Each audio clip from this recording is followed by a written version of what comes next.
Problem discuss करेंगे जो related है row wise addition of algebraic expressions से।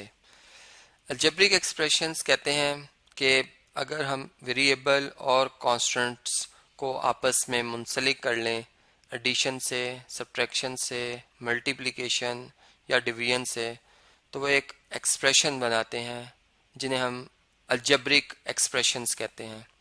जैसे ये एक अलजेब्रिक एक्सप्रेशन है 7a minus A B plus B. इसी तरह 8a minus 3 times A B plus 2 times B, ये भी एक अलजेब्रिक एक्सप्रेशन है। और 4a plus 8ab plus 11 times b, ये भी एक अलजेब्रिक एक्सप्रेशन है। हमने इन तीनों का सम फाइंड करना है और जो तरीका हम इख्तियार करेंगे वो होगा रो वाइज, मतलब हॉरिजेंटली।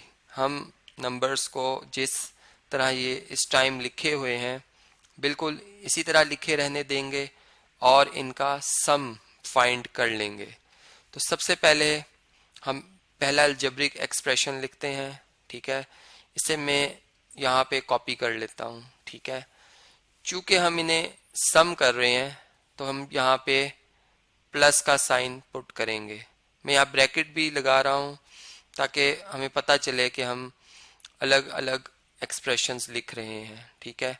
ये सेकंड अलजेब्रिक एक्सप्रेशन है, ठीक है। अब हम इसे लिखते हैं, ये यहाँ से मैंने कॉपी कर लिया, ठीक है जी। इसी तरह फिर चूंकि प्लस ही हो रहा है हम थर्ड अलजेब्रिक एक्सप्रेशन भी यहाँ से कॉपी करते हैं और इसे भी यहाँ पे पेस्ट कर लेते हैं। देखें जी, अब हमारे पास ये तीन अलजेब्रिक एक्सप्रेशंस प्लस की फॉर्म में बनकर ऐड होकर एक ही अलजेब्रिक एक्सप्रेशन बना रहे हैं। अब इस अलजेब्रिक एक्सप्रेशन में कुछ लाइक टर्म्स हैं और कुछ अनलाइक टर्म्स हैं।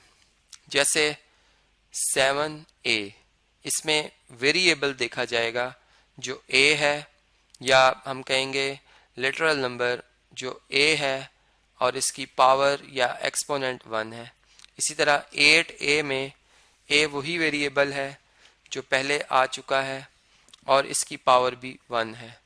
अब 3ab और 8a ये एक जैसी टर्म्स नहीं है, चूंकि इसमें एक और वेरिएबल b भी लिखा हुआ है, इसलिए हम इसे इसके साथ अटैच नहीं करेंगे।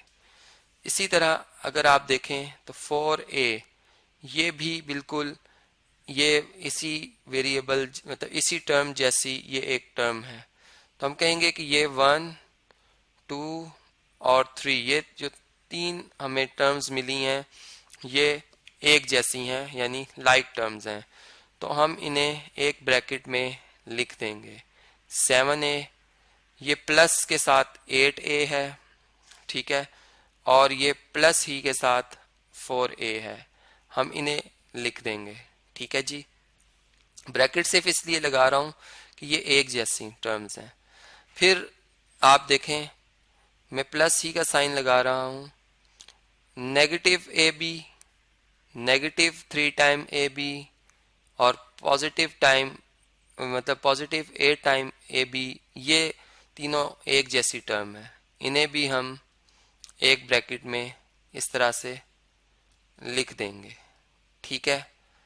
इसके बाद जो हमारे पास b है, 2b है, 11b है, इन तीनों के साइन प्लस के हैं, इन्हें भी हम एक ब्रैकेट में लिख देंगे, ठीक है।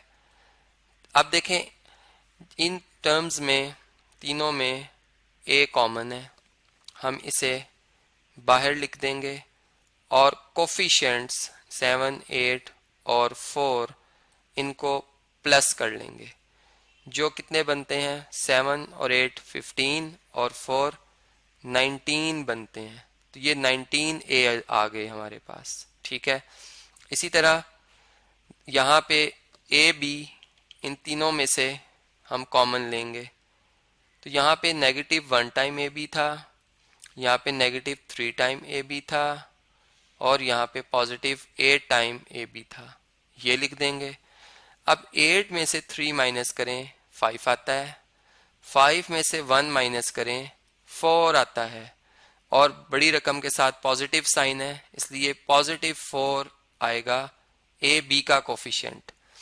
लास्ट में बी कॉमन है, 1 टाइम बी है, 2 टाइम्स बी है और 11 टाइम बी है, तो 1 और 2 3 और 11 14 बी आ जाएंगे।